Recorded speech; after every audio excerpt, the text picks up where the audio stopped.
behavior of resistance towards AC। तो हमको क्या करना है, अगर हमने ऑल्टरनेटिंग करंट लगा रखा है तो रेजिस्टेंस कैसे बिहेव करता है। जैसे ये रेजिस्टेंस है और हमने ऑल्टरनेटिंग करंट लगा रखा है, ये ऑल्टरनेटिंग करंट है। ऑल्टरनेटिंग करंट के सिंबल को देख लो, और इक्वेशन तो हमने ऑल्टरनेटिंग वोल्टेज की ई नॉट साइन ओमेगा टी निकाली थी। तो करंट का फार्मूला बहुत सिंपल सा होता है, आई का फार्मूला होता है ई अपॉन आर। तो ई हो गया E naught sine omega T upon R.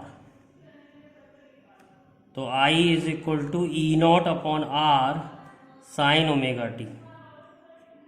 तो ई नॉट अपॉन आर को हम मैक्सिमम करंट कह सकते हैं, I is equal to I naught sine omega T. अब हमें बिहेवियर में समझना क्या है।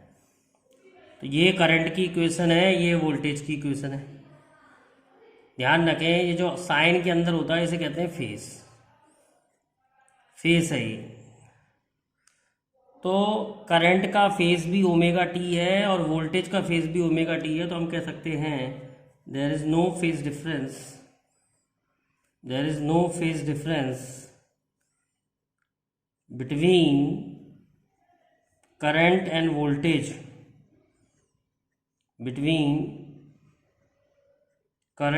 Voltage, in case of resistance. तो रेजिस्टेंस के लिए करंट और वोल्टेज के बीच में कोई फेज डिफरेंस नहीं है। तो ये सब रिप्रेजेंट कैसे किया जाता है, ये सब रिप्रेजेंट किया जाता है फेजर से। अब थोड़ा फेजर के बारे में आइडिया लेते हैं। फेजर, मान लो घड़ी की सुई दो, एक वोल्टेज की सुई, एक करंट की सुई, और दोनों के बीच का एंगल फेज डिफरेंस। तो मान लो ये वोल्टेज की सुई है, तो ये करंट की सुई है, दोनों के बीच में कोई फेज डिफरेंस नहीं है, इसलिए एक के ऊपर एक है। और फेजर ध्यान रखना एंटी क्लॉकवाइज घूमता है। फेजर कैसे घूमता है, एंटी क्लॉकवाइज। घड़ी क्लॉकवाइज घूमती है, घड़ी की सुइयाँ क्लॉकवाइज घूमती है, लेकिन फेजर जो होता है वो एंटी क्लॉकवाइज घूमता है। तो फेजर जो है करंट और वोल्टेज के बीच में फेज डिफरेंस दिखाने के लिए होता है। तो यहाँ पर करंट और वोल्टेज के बीच में कोई फेज डिफरेंस नहीं है, इसीलिए हमने वोल्टेज और करंट एक के ऊपर एक बनाए हैं। कहीं पर फेज डिफरेंस होगा तो वो भी दिखाएंगे।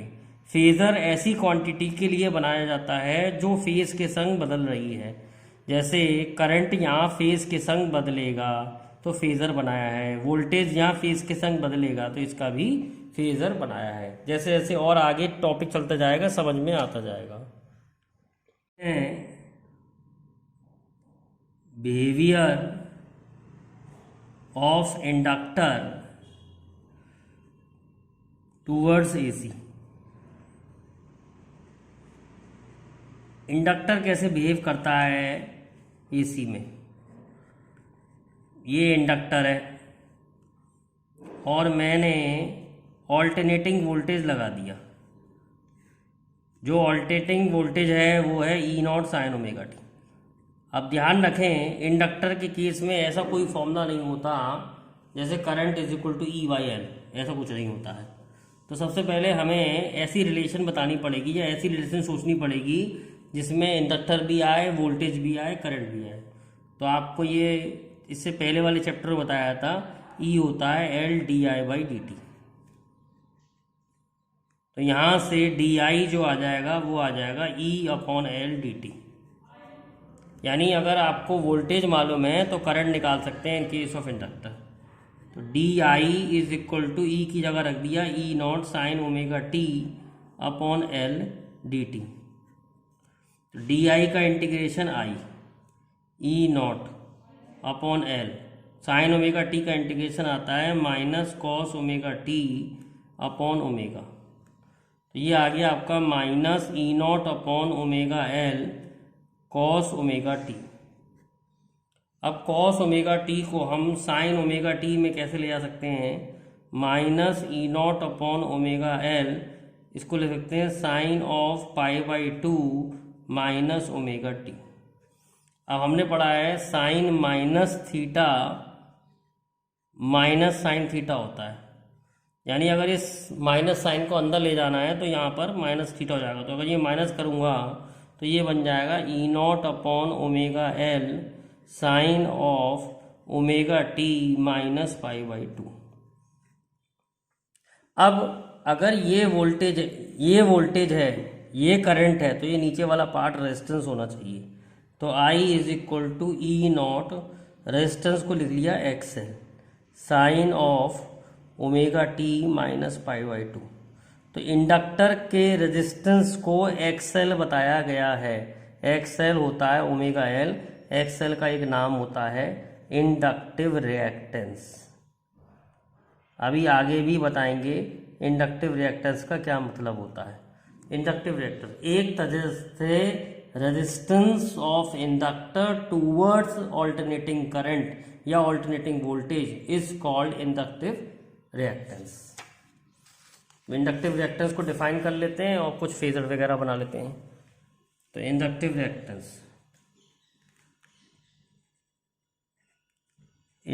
Reactance, resistance of inductor towards AC is called inductive reactance।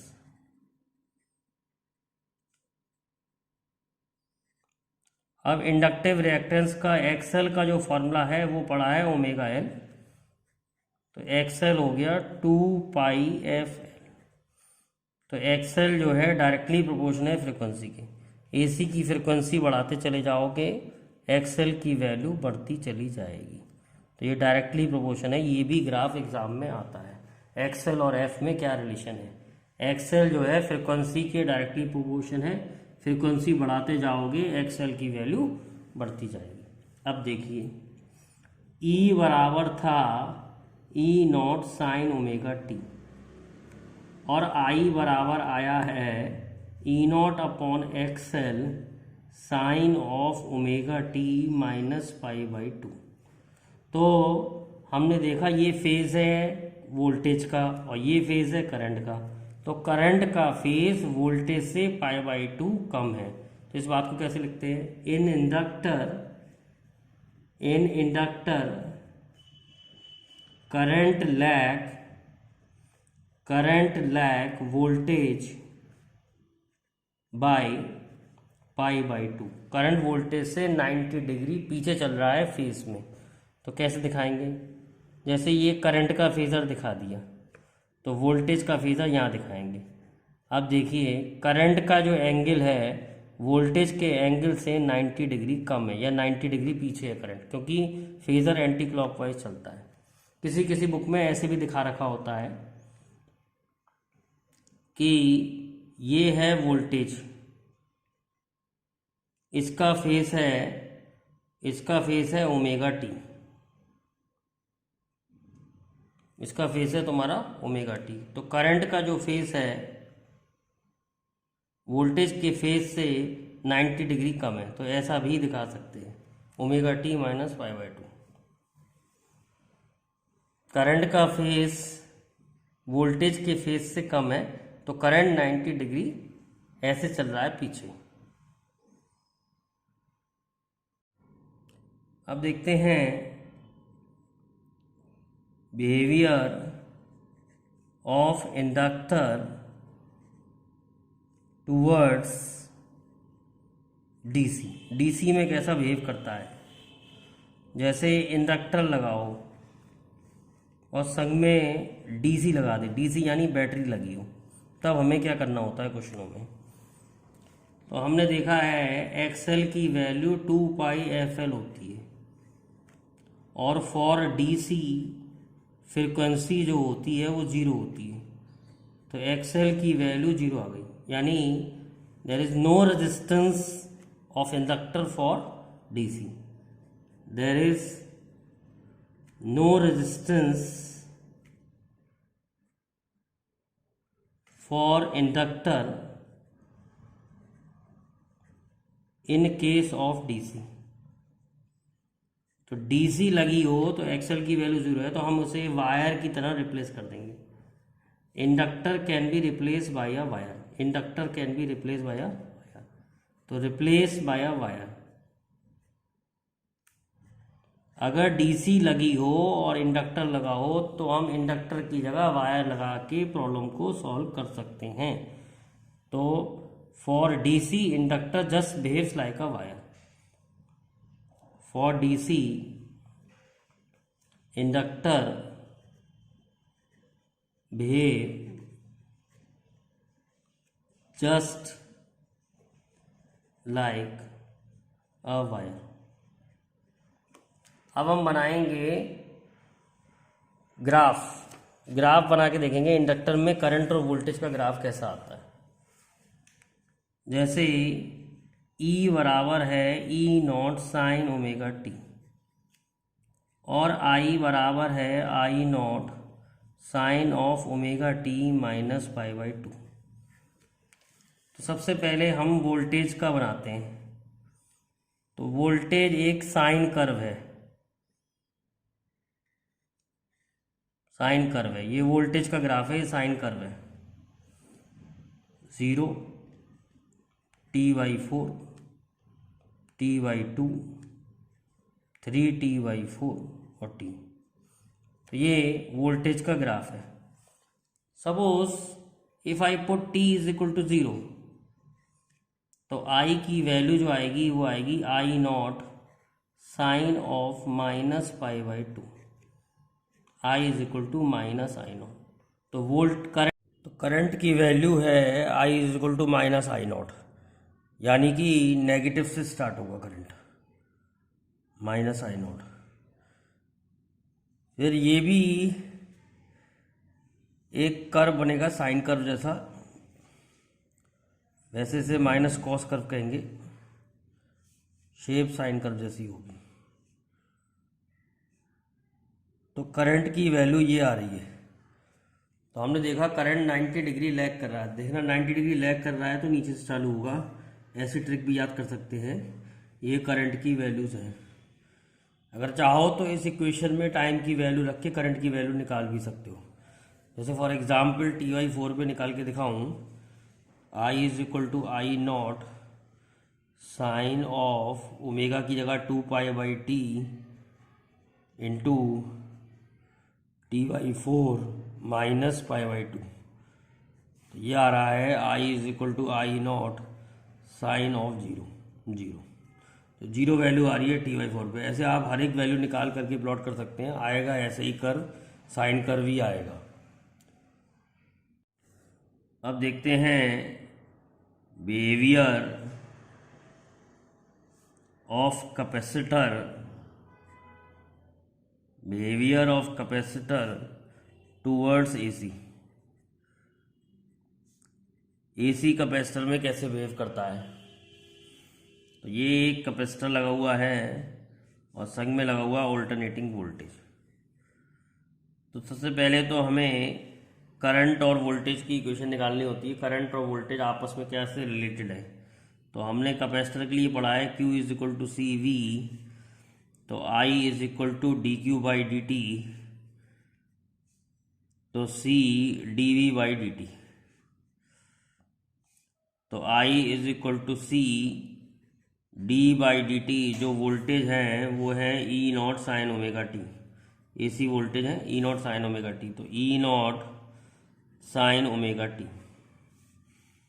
तो I is equal to C E naught sine का हो जाएगा cos omega t into omega. तो I is equal to omega C E naught cos omega t. This I can write as I is equal to E naught, इसको मैं 1/ओमेगा C लिख लेता हूँ cos omega T. अब अगर ये current है, ये वोल्टेज है, तो एक तरह से रेजिस्टेंस है, तो इस रेजिस्टेंस को हम XC कहते हैं।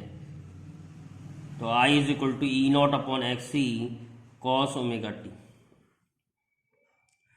तो I is equal to E naught upon XC, cos को लिख लिया है sine of omega T plus pi by two. तो हम देख रहे हैं कि इसका फेस ओमेगा टी है, वोल्टेज का फेस ओमेगा टी है, तो करंट का phase omega T plus pi by two है, तो करंट का फेस वोल्टेज के फेस से ज़्यादा है।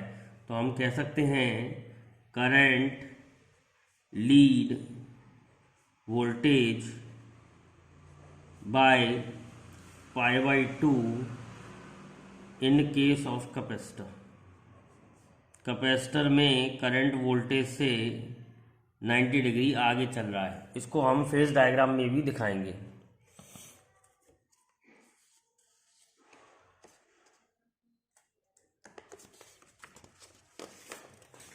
अब देखिए एक्सी को हमने 1/ओमेगा c को हमने एक्सी माना था, तो 1/ओमेगा c हो गया 2πfc। तो XC is inverse of F. तो इनवर्स का जो ग्राफ आता है वो ऐसा आएगा, यानी फ्रिक्वेंसी बढ़ने से एक्सी की वैल्यू कम होती जाती है। तो ये दो ग्राफ बड़े इंपॉर्टेंट हैं, एक्सएल और एक्सी का एफ के संग ग्राफ एक एक नंबर में आ जाते हैं। अब देखिए फेज डायग्राम देखते हैं। हमने देखा कि करंट वोल्टेज से 90 डिग्री आगे चल रहा है, तो करंट का फेज ऐसे दिखाएंगे और वोल्टेज की सुई नीचे दिखाएंगे। मैंने बताया था फेज़र एक तरह से घड़ी की दो सुई जो एंटी क्लॉकवाइज घूमती हैं। तो करंट वोल्टेज से 90 डिग्री आगे चल रहा है, तो ये इसका फेज डायग्राम हो गया। लर्न भी कर सकते हैं, हमेशा ही ऐसा रहेगा। इंडक्टर के केस में VL ऊपर आया था, कैपेसिटर के केस में VC नीचे आएगा। ये दिखा रहा है कि करंट वोल्टेज से 90 डिग्री आगे चल रहा है। अब ग्राफ देखते हैं। E बराबर था E0 sine omega T. I है I0 कह लो या E0 अपॉन XC कह लो। E0 upon XC sine of omega T plus pi by two. तो at t is equal to 0 I की वैल्यू जो आ रही है वो आ रही है E0 upon XC, maximum value आ रही है I0 कह सकते हैं। तो इसको ग्राफ में दिखाएं तो कैसे दिखाएंगे? सबसे पहले वोल्टेज का ग्राफ तो जो साइन कर्व है, तो वोल्टेज का ग्राफ साइन कर्व बना लिया, ऐसा कर्व आ जाएगा। अब करंट की t बराबर 0 पे करंट की वैल्यू मैक्सिमम है, तो it will start from here, it will shape वही होगी साइन कर्व जैसी। तो ये करंट है, करंट वोल्टेज से 90 डिग्री आगे चल रहा है, तो ग्राफ में हम ऐसे दिखाते हैं ऐसे।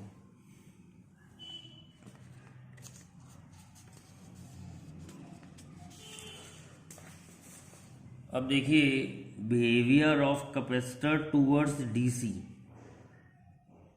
Behaviour of capacitor towards DC.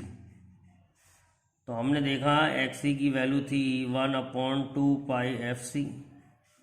For DC frequency की वैल्यू 0 होगी, तो XC की वैल्यू इनफाइनाइट हो जाएगी। तो capacitor behave as infinite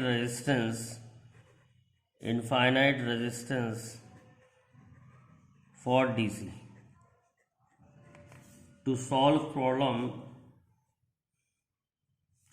problem, remove capacitor in case of DC. Remove capacitor